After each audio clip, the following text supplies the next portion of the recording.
सज्जनवृन्द, अब बात निदाउनु भयो। निमपत्तीको धुलो थियो, जिब्रो निकाल्नु भएको रहेछ, जिब्रोमा लगाइदिनु भयो थोरै। अब पुराण सकेपछि जय जयकार लाग्यो, बा बिउजिनु भयो। अब बिउजिनु भयो, पुराण सक्यो। आउने बित्तिकै अडेस लागेर बस्नु भएको थियो, निदाइहाल्नु भएछ। छेउको सज्जनले जिब्रोमा निदाएको बेलामा अलिकति निमपत्तीको धुलो लगाइदिनु भयो। बिउजिँदा पुराण सकिएछ। अब बिउजिनु भयो, जिब्रो त भित्र गयो नि, तितो भयो। जानुभयो बा, पुराण सक्यो, घर जानुभयो। श्रीमतीले सोध्नुभयो, बा कस्तो भयो, पुराण कस्तो लाग्यो? छोरा बुहारीहरूले पनि सोध्नुभयो कस्तो लाग्यो? है, त्यस्तो पुराण पनि सुन्छ कोही? तितो न तितो हुँदो रहेछ, त्यस्तो पुराण पनि सुन्ने हो? त्यस्तो तितो हुँदो रहेछ, तिमीहरू मिठो भन्छौ, यस्तो तितो भयो, म चाहिँ जान्न अब भनेछ। हेर्नुहोस् त, यहाँलाई त त्यस्तो परेको छैन नि। सज्जनवृन्द, यहाँहरूले यसो भोडी पुराणको कथाहरू ल्याएर सुनाएन भने फेरि यी ज्वाइँ गुरुले खाली भागवतका मात्रै कुरा गर्दा रहेछन्, बाहिरको त ल्याउँदैन रहेछन्, फेरि यिनलाई अब बोलाउनु हुँदैन भन्नुहुन्छ होला भनेर यो कथा सुनाएको है। यति भएपछि त अब फेरि पुराण लाग्ने भयो भने भिसा लाग्ने भयो नि त।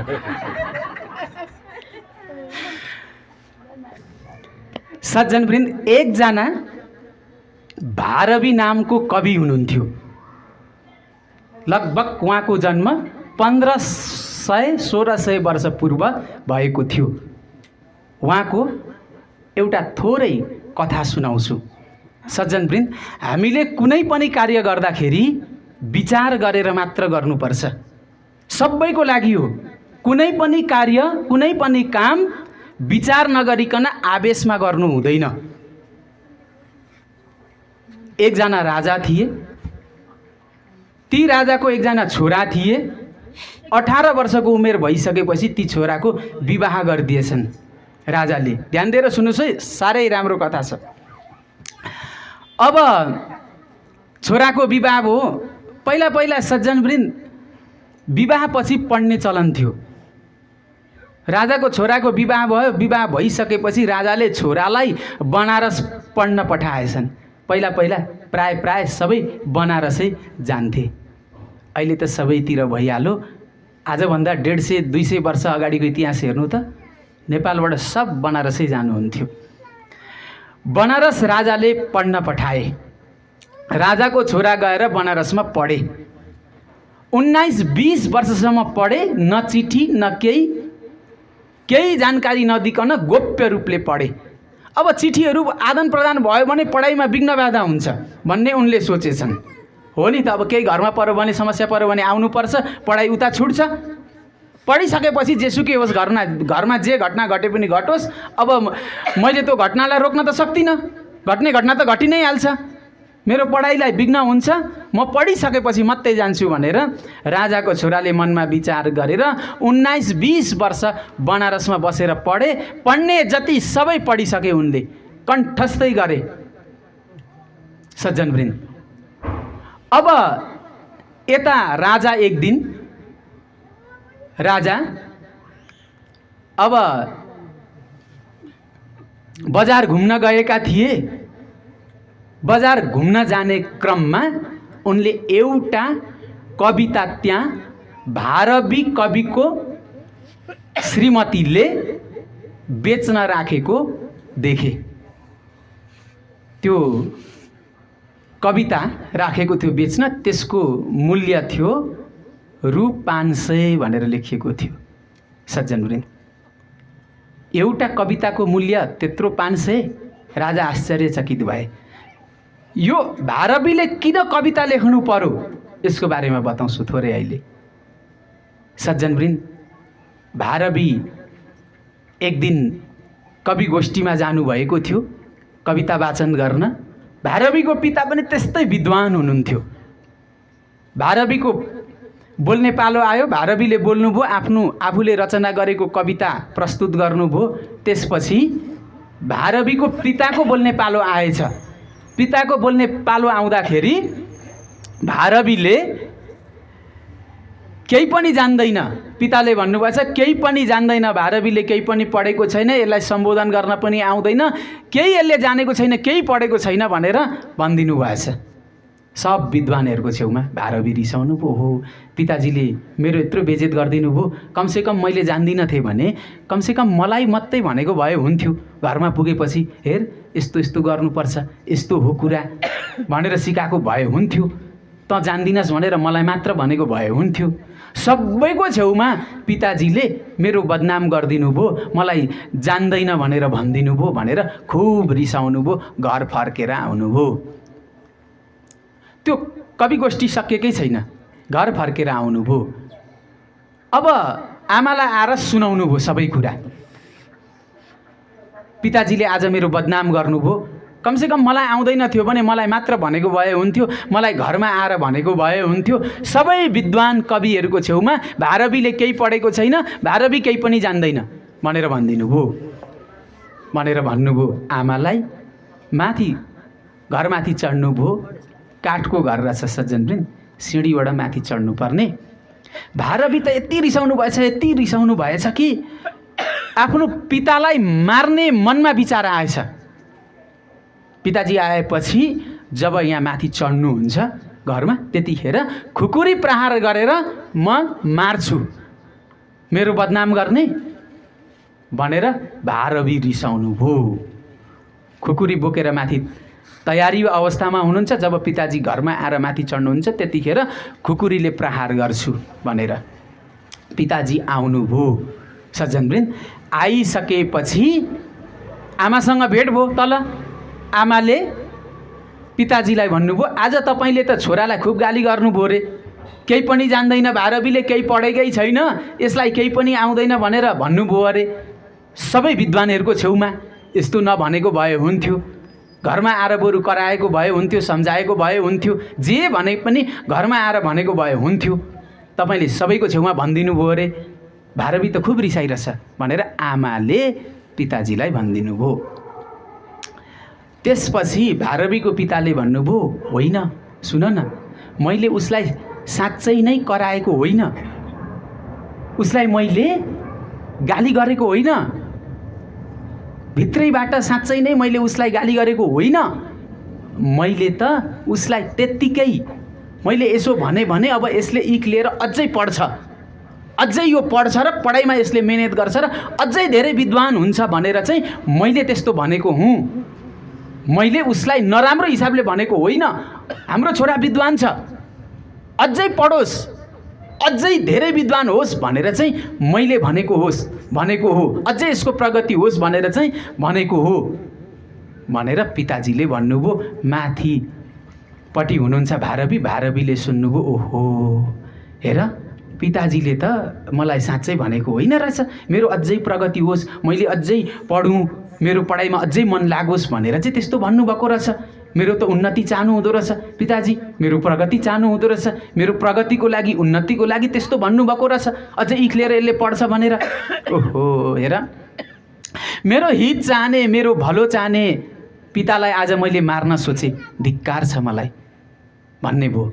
भारवीलाई पश्चाताप भयो, हेर जुन पिताले मेरो यत्रो हित भलो चाहनुहुन्छ, आज त्यस्तो पितालाई मैले नचिनेर आज मैले मार्न सोचेँ, धिक्कार छ मलाई भन्ने भयो भारवीलाई। माथिबाट तल उत्रिनु भयो, पिताजीलाई प्रणाम गर्नुभयो। पिताजी हजुर विद्वान हुनुहुन्छ, म एउटा प्रश्न गर्न चाहन्छु भन्नुभयो। बाबु सोध न, एउटा के दुई चारवटै सोधे पनि हुन्छ भन्नुभयो पिताजीले। भारवीले भन्नुभयो, पिताजी यदि कुनै पुत्रले आफ्नो पितालाई मार्ने विचार गरौँ मनमा, तर मार्न चाहिँ मारेन भने त्यस्तो पुत्रले के प्रायश्चित्त गर्नुपर्छ? पाप त चितायो, आफूलाई जन्म दिने पितालाई मार्न सोच्यो उसले, पाप त चितायो, ऊबाट ठुलो पाप भयो। मार्न त मारेन, नमारे पनि मनमा त चितायो, ठुलो पाप भयो। उसले के प्रायश्चित्त गर्नुपर्छ पिताजी, मलाई बताइदिनुहोस् न भनेर हात जोड्नुभयो भारवीले। पिताजीले भन्नुभयो, बाबु जुन पुत्रले आफ्नो पितालाई मार्न सोच्यो तर मार्न चाहिँ मारेन भने पनि उसलाई पाप लाग्छ, उसले प्रायश्चित्त गर्नुपर्छ। उसले श्रीमती सहित 2 वर्ष ससुरालीमा बस्नुपर्छ प्रायश्चित्तको लागि भनेर भारवीको पिताले भनिदिनु भयो। अब परो फसा। 2 दिन भनेको भए त ठिकै थियो, 2 महिना भनेको भए पनि ठिकै थियो, 2 वर्षको कुरो छ। अब जानु परेन प्रायश्चित्त गर्न। श्रीमतीलाई लिएर भारवी 2 वर्षको लागि ससुराली जानुभयो बस्न, 2 वर्षको लागि। अब ससुरालीमा बस्ने क्रममा सज्जनवृन्द, पहिलो दिन त बडो मेजमान भयो। 10-11 वटा कचौरामा सागसब्जी पहिलो दिन, अचारहरू पनि विभिन्न खाले छन्। दोस्रो दिन हेर्नुहुन्छ एउटा कचौरा घटेछ, तेस्रो दिन अर्को, चौथो दिन अर्को, 5औं दिन अर्को, 6औं दिन अर्को, 7औं दिन अर्को, 8औं दिन अर्को, 9औं दिन अर्को, 10औं दिन अर्को। अब त 11औं दिन त सज्जन पनि थालमै सबै चिज। अब भारवीले सोच्न लाग्नुभयो 2 वर्ष कटाउनु छ, कसरी कटाउनु होला। अब गाह्रो हुने भयो, ससुरालीको बसाइ अब गाह्रो हुने भयो। 2 वर्ष बस्नु छ, बस्दै जाने, अब बस्नु नै पर्यो, प्रायश्चित्त 2 वर्ष गर्नुपर्ने छ, जसरी पनि बस्नु नै छ। बस्दै जाने क्रममा सालीको विवाह आएछ, सालीको विवाह हुने भएछ, तिथिमिति तोकिएछ। श्रीमतीले भनिन्, अब बहिनीको फलानु दिन विवाह छ, हामी दिदी भिनाजुको तर्फबाट पनि केही न केही त गिफ्ट दिनै पर्यो, उपहार। सबैले हेर्छन् दिदी भिनाजुले के देलान् भनेर। हाम्रो समाजमा चलन पनि छ नि, फलानुले के दिन्छ भनेर हेर्छौँ नि हामी, फलानुले के दिन्छ भनेर हेर्छौँ नि। त्यस्तै त्यहाँ श्रीमतीले भनिसिन्, हामी हाम्रो तर्फबाट के दिने भनेर भारवीसँग भनिन्। अब केही पैसै छैन, केही काम गरेको छैन, पैसा छैन, बिना पैसा उपहार आउँदैन। भारवीले एउटा श्लोक लेख्नु भएछ, कुनै पनि काम विचार नगरिकन गर्नु हुँदैन, कुनै पनि काम विचार गरेर मात्र गर्नुपर्छ। विचार नगरिकन कुनै पनि काम गरियो भने ठुलो पश्चाताप हुनेछ भनेर एउटा श्लोक संस्कृतमा लेख्नुभयो। जाऊ यो श्लोक बजारमा लिएर जाऊ, 500 रुपियाँ जसले दिन्छन् उसलाई बेचिदिनु, अनि त्यसले उपहार लिएर आउनु, त्यही उपहार बहिनीलाई दिनुपर्छ भारवीले भन्नुभयो। श्रीमतीले त्यो श्लोक लिएर गइन् बजारमा। यिनै राजा, अघि मैले भने नि राजा घोडामा घुम्दै घुम्दै बजारमा गएका थिए। त्यो श्लोक भारवीको पत्नीले देखाइन्। हेरे मूल्य रु 500 लेखेको छ, एउटा श्लोकको दाम 500। अरू कति व्यक्तिहरूले हेर्छन् राम, एउटा श्लोकको दाम 500, कसले लिन्छ यस्तो भन्दै हिँडे। राजाले अलिकति पढ्ने क्रम अलिअलि अर्थ त खुलो, तर पुरै खुलेन। राजाले सोचे 500 रुपियाँको छ यो, पक्कै यो महत्त्वपूर्ण श्लोक छ, लानु पर्यो किनेर, जे पर्ला पर्ला। गुरुहरूलाई सोध्नु पर्यो दरबारमा गएर, यसको अर्थ त मजाले खुलेन भन्ने भयो। 500 रुपियाँ दिएर राजाले किनेर लिएर गए। गुरुहरूलाई बोलाएर त्यसको अर्थ बुझे। कुनै पनि काम सोच विचार नगरी गर्नु हुँदैन। यदि सोच विचार नगरिकन आवेशमा कुनै पनि काम गरियो भने ठुलो पश्चाताप हुनेछ भनेर संस्कृतमा लेखिएको थियो। साह्रै मन पर्यो राजालाई। छोरा बनारस पढ्न गइरहेछन्, बुहारीको कोठामा फ्रेममा त्यसलाई बनाएर बुहारीको कोठामा झुन्ड्याएर राखेछन् राजाले। अब 19-20 वर्षपछि राजाको छोरा फर्केर आए पढिसकेर। सज्जनवृन्द, राति आइपुगेछन्, कसैले नदेख्ने हिसाबले दरबारमा प्रवेश गरे, आफ्नो कोठामा प्रवेश गरे झ्यालबाट। आफ्नो कोठामा प्रवेश गरेको त एउटा खाटमा श्रीमती सुतेको देखे, अर्को खाटमा कोही पुरुष छ सुतिरहेको। अब राजाको छोराले सोच्न लागे, अरे म पढ्न गइसकेपछि त मेरो श्रीमतीले गलत बाटो लिइछिन्, परपुरुष आउँदो रहेछ कोठामा। ओहो, खुब रिसाए। परपुरुषलाई बोलाउँदै रहेछिन् मेरो श्रीमतीले, हेर परपुरुष सुतिरहेको छ भन्ने भयो राजाको छोरालाई। अब श्रीमती पनि मार्छु त्यो परपुरुषलाई पनि मारिदिन्छु भनेर खुकुरी निकाले। सज्जनवृन्द, पहिला पहिला खुकुरी बोकेर हिँड्ने चलन थियो। खुकुरी बोकेका थिए, खुकुरी निकालेर श्रीमतीलाई प्रहार गर्नको लागि यसरी हातले उठाएका थिए। यसरी माथि हेर्दाखेरि त भित्तामा त्यो श्लोक देखे, भित्तामा त्यो झुन्ड्याएर राखेका थिए नि त ससुराबाले, राजाले। भित्तामा त्यो श्लोक देखे। श्लोक देख्ने बित्तिकै अर्थ खुलिगयो। कुनै पनि काम सोच विचार नगरी गर्नु हुँदैन। सोच विचार नगरिकन कुनै पनि काम आवेशमा गरियो भने ठुलो पश्चाताप हुनेछ भनेर लेखिएको छ। अर्थ खुलिगयो। ओहो, मैले त मजाले बुझेकै छुइनँ। त्यो परपुरुष को हो? साँच्चै परपुरुष हो कि अरू केही हो कि कोही पाहुना हो कि? यो सब चिज मैले बुझेकै छुइनँ। ओहो, पहिला बुझ्नु पर्यो भनेर श्रीमतीलाई उठाए। को हो छेउमा सुतेको भनेर सोधे। सोद्धाखेरि त छोरा सुतेको भनेर भनिन्। छोरा 17-18 वर्षको भइसकेको रहेछ। आमा छोरा एउटै कोठामा रहेछन्, अलग अलग खाटमा।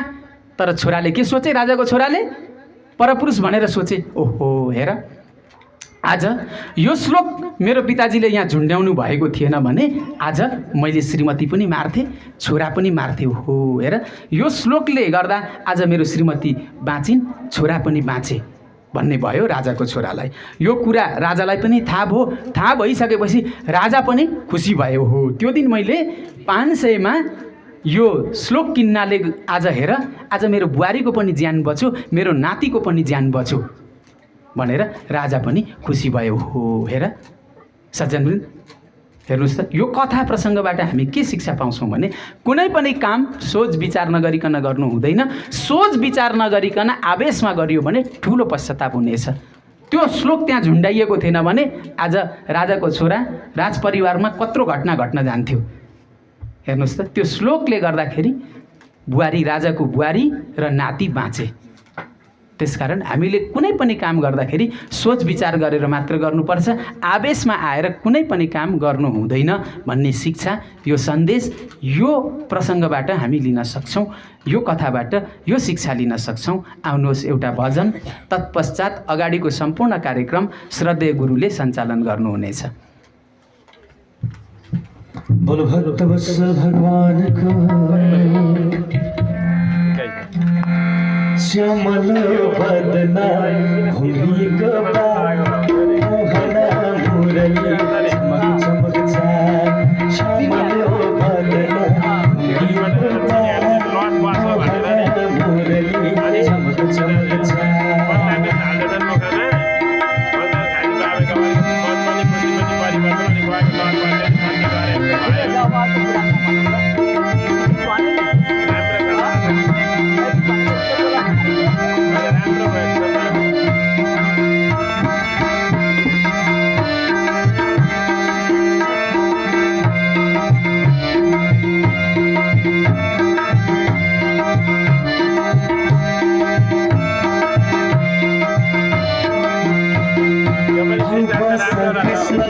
मनको माझैमा छोडी नजाऊ हामीलाई, मनको माझैमा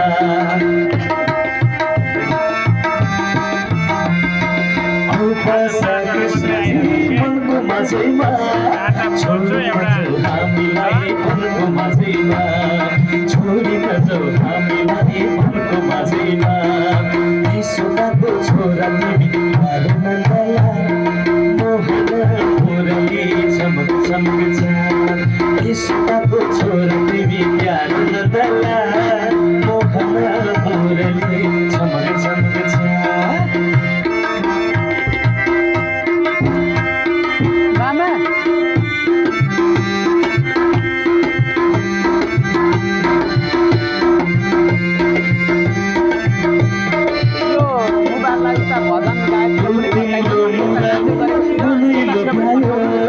अन्तरको हृदयमा चन्द्र उदायो,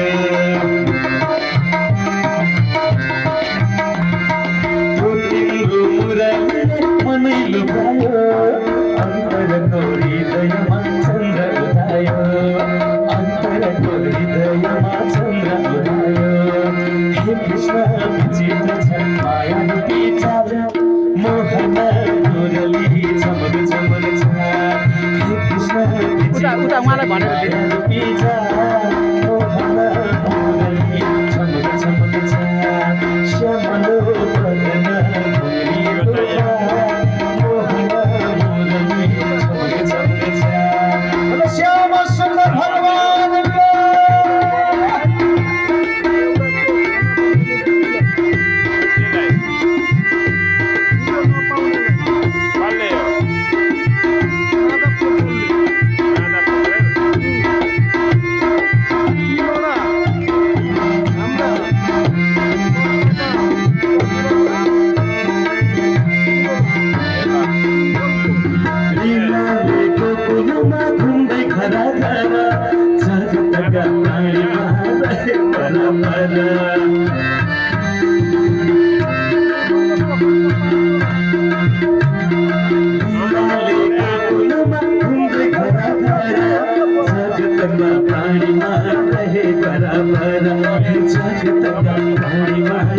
चमक श्यामलो बदन घुम्रिएको मोहना मुरली चमक मोहना मुरली चमक मोहना मुरली चमक